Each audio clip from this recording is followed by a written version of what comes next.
हिमाचल प्रदेश मंत्रिमंडल की महत्वपूर्ण बैठक सोमवार को मुख्यमंत्री सुखविंदर सिंह सुक्खू की अध्यक्षता में आयोजित की गई। बैठक में जनहित, रोजगार, पर्यटन, ऊर्जा और प्रशासनिक सुधारों से जुड़े कई बड़े और अहम फैसले लिए गए। सरकार ने स्पष्ट किया कि प्रदेश के हित में लिए गए कैबिनेट निर्णयों को अब तेजी से जमीन पर उतारा जाएगा। कैबिनेट बैठक में सबसे अहम फैसला विभिन्न विभागों में लंबे समय से चली आ रही रिक्तियों को भरने को लेकर लिया गया। शिक्षा, स्वास्थ्य सहित कई विभागों में पद भरने का निर्णय लिया गया है, जिससे बेरोजगार युवाओं को राहत मिलने की उम्मीद है। बैठक में आबकारी एवं कराधान विभाग के 11 पद भरने का फैसला भी लिया गया है। इसके अलावा राजस्व विभाग में 6 पदों को भरने की मंजूरी भी दी गई है। राजस्व कार्यों के शीघ्र निपटारे के लिए सेवानिवृत्त पटवारी और कानूनगो की सेवाएं लेने का भी निर्णय दिया गया है, जिससे लंबित मामलों को तेजी से सुलझाया जा सकेगा। स्वास्थ्य विभाग से जुड़े एक अहम फैसले में नर्सों की भर्ती के लिए आयु सीमा को बढ़ाकर 18 से 45 वर्ष कर दिया गया है।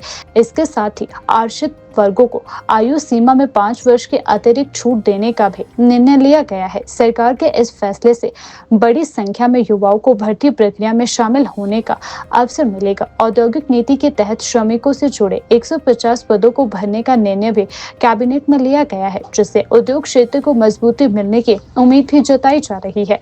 पर्यटन क्षेत्र को बढ़ावा देने के लिए कैबिनेट ने कांगड़ा जिले के नड्डी में 7 करोड़ रुपए की लागत से 1.4 किलोमीटर लंबे जिपलाइन प्रोजेक्ट को मंजूरी दी है। इससे पर्यटन को नई ऊंचाई मिलने के साथ साथ स्थानीय युवाओं के लिए रोजगार के अवसर भी सृजित होंगे। इसके साथ ही शिमला में पर्यटन विभाग के माध्यम से एक नया आइस स्केटिंग रिंक बनाने का भी फैसला लिया गया है। यह परियोजना शिमला की पर्यटन पहचान को और अधिक मजबूती देगी। कई कारणों से बंद पड़ी हवाई उड़ानों को फिर से शुरू करने का भी निर्णय लिया गया है, जिससे प्रदेश के दूर दराज के क्षेत्रों की कनेक्टिविटी बेहतर होगी और पर्यटन व व्यापार को गति मिलेगी। इसके साथ ही जियो थर्मल एनर्जी पर केंद्र सरकार की राष्ट्रीय नीति को अपनाने का निर्णय भी लिया गया।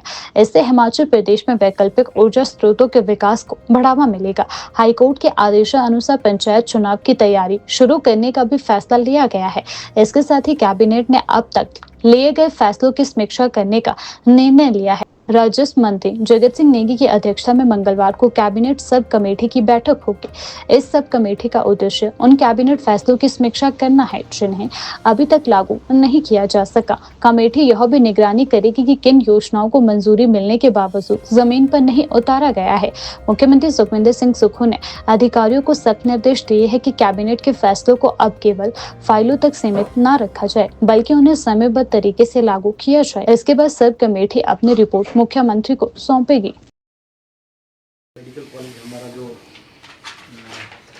मेडिकल कॉलेजेस हमारे हैं हमीरपुर में, इसमें हमारे जो कैंसर का डिपार्टमेंट खोलने का फैसला लिया है, जिसमें लगभग कोई 250 के करीब पोस्टें जो हैं अलग अलग कैटेगरीज की जो है सेंक्शन की गई है। इसी तरह से मेडिकल कॉलेजेस, हमारे जो मेडिकल कॉलेजेस हैं, चाहे जीएमसी है, टांडा है, चंबा है, हमीरपुर है और नाहन मेडिकल कॉलेज है, तो वहाँ पे जो टेक्निकल स्टाफ है उनकी बहुत शॉर्टेज थी। जैसे रेडियोग्राफर है, OPS के फार्मी है। इसी तरह से 2 पोस्टें जो हैं वो असिस्टेंट प्रोफेसर की जो है IGMC में डिपार्टमेंट ऑफ हॉस्पिटल एडमिनिस्ट्रेशन, इसमें भी 2 पोस्टें सेंक्शन जो है कैबिनेट ने की है। आज कैबिनेट में एक 4 पोस्टें कोचेस की, हमारी जो स्पोर्ट्स हॉस्टल है भराड़ी डिस्ट्रिक्ट हमीरपुर में, इसमें भी 4 पोस्टें जो है सेंक्शन की गई है। थोड़ा सा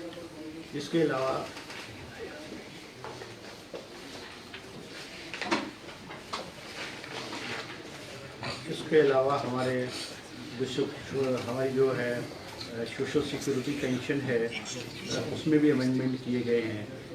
उसमें भी अमेंडमेंट करके जो है, जैसे ट्राइबल एरियाज में जो है वेडोहास में जो है वो सोशल सिक्योरिटी पेंशन जो है 1 टाइम दे दी जाएगी, और अभी आज सरकार ने जो है फैसला लिया है। इसी तरह से 11 पोस्टें जो हैं वो एक्साइज एंड टैक्सेशन डिपार्टमेंट में असिस्टेंट ने आज एक जिप नाडी में जिप लाइन, नाडी जो धर्मशाला में है और कांगड़ा में ज़िले में है, धनचोला हेडोपर है, इनको जो बिल्डर्स सक्सेसफुल बिल्डर्स को after completing of the completion tender process है, इसका फैसला जो लिया गया है। ये हमारे ये गर्म पानी के सोर्सेज हैं, मणिकरण में है और तत्ता पानी में है। ये 4 जगह हमारे इस टाइप के सोर्सेज हैं। तो जो ये हमारी जियोथर्मल एनर्जी है, इसको किस तरह से जो है टैप किया जाए, उसके लिए जो है सरकार ने आज फैसला किया गया है। इसके अलावा कैबिनेट ने 11 पोस्टें जो है 11 पोस्टें जो है वो residential institute of mentally challenge children Hiranagar Shimla में सेंक्शन की है इस इंस्टीट्यूट के लिए। इसी के साथ जो है 11 पोस्टें जो हैं वो हमारे डिज़ास्टर मैनेजमेंट सेल जो रेवेन्यू डिपार्टमेंट में है वहाँ क्रिएट की गई हैं 11 पोस्टें अलग अलग कैटेगरीज। और कैबिनेट ने आज रेवेन्यू डिपार्टमेंट में भी 6 पोस्टें जो है तहसीलदार्स की जो है वो सेंक्शन की है, जिसको कि direct recruitment through public service commission जो है किया जाएगा। इसी तरह से क्योंकि बहुत सारे केसेस जो हमारे रेवेन्यू में जैसे डिमार्केशन के हैं या तकसीम के हैं या अलग अलग रेवेन्यू के हैं, रेवेन्यू कोर्ट्स में है, स्टाफ की कमी होने की वजह से जैसे तहसीलदार नहीं है, नए तहसीलदार की शॉर्टेज है, कानून पटवारी की शॉर्टेज है। आज गवर्नमेंट ने कैबिनेट ने फैसला लिया है कि जो रेवेन्यू ऑफिसर्स हैं, पटवारी हैं, कानगो है, नायब तहसीलदार है, जो रिटायर्ड हैं, इनको रीएंगेज किया जाएगा और in fix junior engineer JE horticulture as job training in the public works department जो है उसको भी वो भी स्वीकृत की है। इसी तरह से 4 पोस्टें जो हैं वो हमारे स्पोर्ट्स कोच बरहाड़ी, तो मैंने आपको बता दिया है। कैबिनेट ने एक और फैसला किया है क्योंकि हम हिमाचल प्रदेश में स्टाफ नर्स और असिस्टेंट स्टाफ नर्स में बहुत बड़े पैमाने में रिक्रूट की जा रही है और रिप्रेजेंटेशन मुख्यमंत्री जी को आया कि जो नर्सिस में पहले था कि एज थी 18 ईयर्स, एज थी हमारी 21 ईयर्स टू 32 ईयर्स हुआ करती और पिछले बहुत लंबे अरसे से नर्सिस की रिक्रूटमेंट नहीं हो पाई है, बहुत कम होंगे। रिप्रेजेंटेशन था कि इसकी एज लिमिट को बढ़ाया जाए, इसलिए आज कैबिनेट ने इस नर्सिस की जो रिक्रूटमेंट है उसमें एज लिमिट को 18 साल से बढ़ा करके 45 साल कर दिया गया है कैटेगरीज के लिए और एसटी, एससी, एसटीज और ओबीसीज को 5 साल का और इलेक्शन देने का फैसला किया गया है।